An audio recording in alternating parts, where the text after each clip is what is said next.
Alors aujourd'hui, on va plonger au cœur d'un débat philosophique vraiment intemporel. C'est une question aussi vieille que le monde, pourrait-on dire, mais qui est complètement ravivée, remise sur le tapis par les découvertes les plus folles de la physique moderne. Et au fond, la grande question, c'est celle-ci. Notre réalité, est-ce que c'est juste un accident? Est-ce que notre existence est le fruit d'une pure coïncidence cosmique, une espèce de suite d'événements aléatoires dans un univers qui au fond se fiche de nous? Ou est-ce qu'il y a autre chose, une intention peut-être, un but caché derrière tout ce qu'on voit?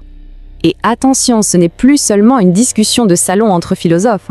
Non, le monde étrange, complètement contre-intuitif de la physique quantique, il force les scientifiques eux-mêmes à se poser ces grandes questions sur la nature de la réalité et sur notre place à nous là-dedans. Bon, alors, rentrons dans le vif du sujet. Pour bien comprendre, on peut imaginer cette confrontation comme une sorte de duel, un face-à-face entre deux visions du monde. D'un côté, on a le professeur matérialiste et de l'autre, son étudiant, disons, plus métaphysique, qu'on va appeler Keitou. D'un côté, donc, on a le professeur. Pour lui, c'est simple, l'univers est né du hasard, point. Les lois de la nature, un temps infini, et voilà, ça suffit pour tout expliquer. Et de l'autre côté, Keitou. Lui, il voit tout autre chose. Il perçoit une intention, un but. Il a l'impression que la matière est guidée par quelque chose qui ressemble à une intelligence supérieure. On a donc vraiment deux manières radicalement opposées de regarder exactement le même univers. Le premier round de ce duel, si on veut, il se joue sur un terrain qui nous touche de très près. Le code même qui est à la base de toute vie. Alors, Keitou dégaine son premier argument, et il vient tout droit de la biologie. Pour lui, l'ADN, ce n'est pas juste une molécule. Pas du tout.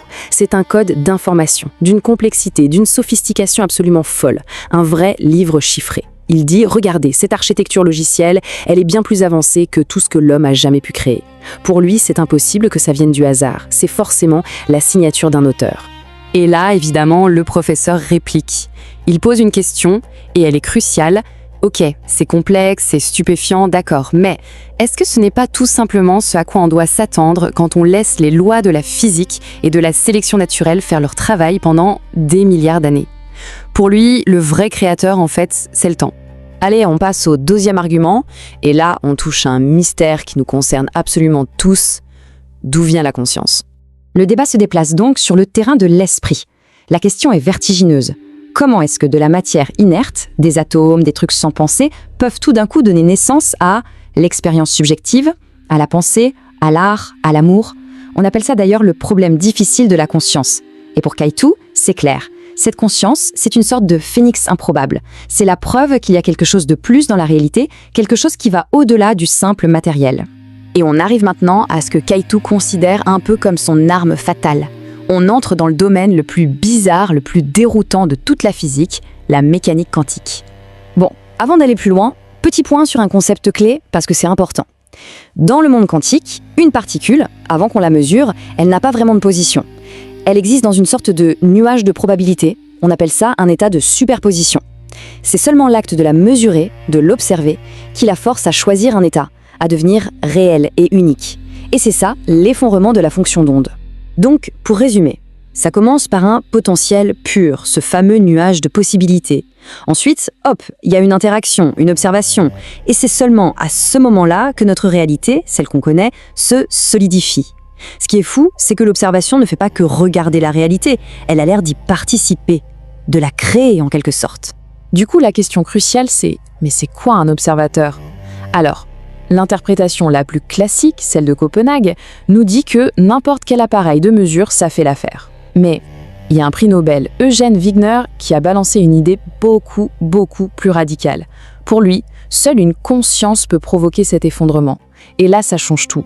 Ça voudrait dire que l'univers attend, en quelque sorte, qu'un esprit conscient le regarde pour passer de l'état de simple probabilité à une réalité bien concrète. Et il faut savoir que ce duel entre notre professeur et Keitou, il n'est pas nouveau. En fait, il fait écho à un des plus grands clashs de l'histoire de la science. Un débat entre les géants, les titans de la physique. D'un côté, on avait le grand Albert Einstein. Et sa fameuse phrase « Dieu ne joue pas au dé » résume parfaitement son malaise. Il n'aimait pas du tout ce côté aléatoire, cette incertitude au cœur du quantique.